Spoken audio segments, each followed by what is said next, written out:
In Ukraine, thousands more civilians have fled Russia's renewed ground offensive on the northeastern front. Kyiv has sent reinforcements to the border of the Kharkiv region, where there are intense battles with artillery and mortar fire. Russia says it has captured several villages. Ukraine's military chief admitted the situation is difficult, but said his forces are doing everything to hold defensive lines and positions. Hundreds of residents of the border area wait for their turn.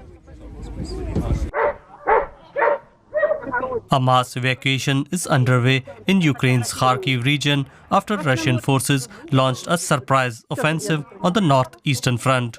It was horrible. We faced terrible shelling.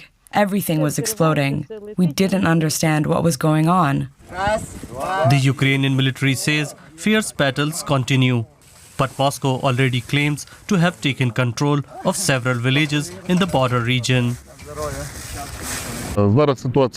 The situation is extremely difficult because the enemy has been conducting mass shelling of the town, terrorizing the civilian population, destroying the town.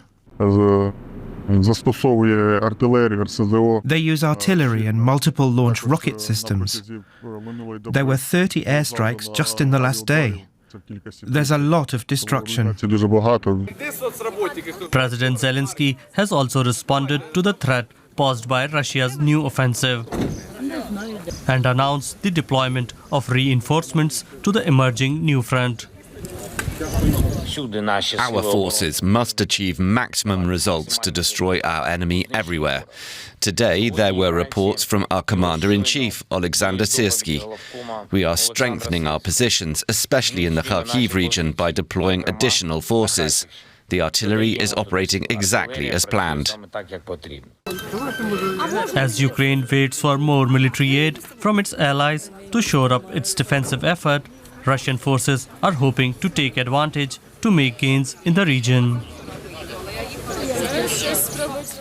For more on this, let's speak to Marina Miron from the War Studies Department at King's College London. Hello, Marina. Ukraine is trying hard to fight back as Russia advances. What's your assessment of the situation?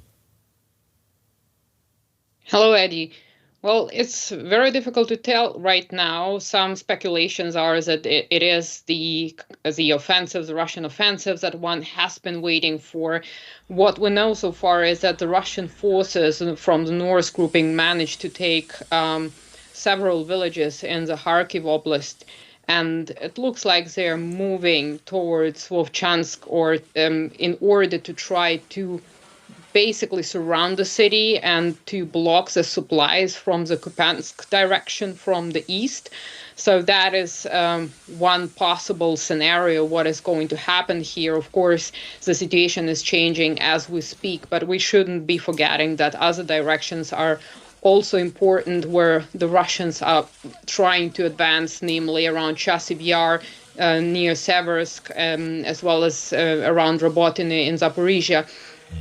So right now the situation is very complex, and some believe that this is done in order to pull the Ukrainian forces away from Donetsk, from other directions, so that the Russians can develop the breakthrough around Avdiivka.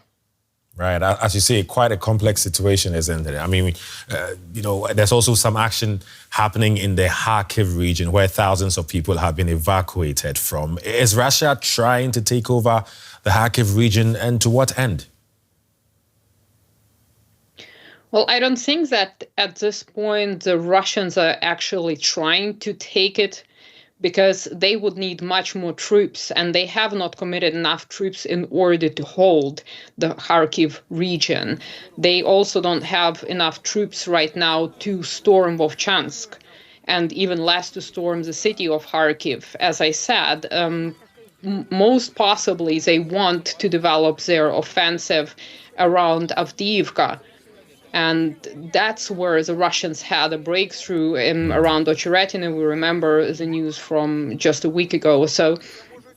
And so I think the idea is to distract the Ukrainian forces, knowing that the Ukrainians are suffering from manpower shortages, in order to then exploit the direction and go towards Kurakhove, Seledovo, and Pokrovsk, And the idea is to cut the Ukrainian forces in two and get to the rear of the Vuhledar and Slovansk-Kramatorsk groupings of Ukrainian armed forces. Let me get your thoughts on this. The long-delayed U.S. aid package is only now starting to reach the front lines. But is Ukraine getting exactly what it needs to fend off Russia's advance? Well, this is a good question. Is Ukraine indeed getting what it needs in order to stop the Russian offensive? And we know that ATACMS have already reached Ukraine. However, the problem is Ukraine also needs artillery shells and as well as artillery systems. Ukraine also needs air defenses and armored vehicles. And these are all of the things that Ukraine is not getting at this very moment. We don't know when the F-16s are going to arrive and what impact they are going to have on the battlefield dynamics.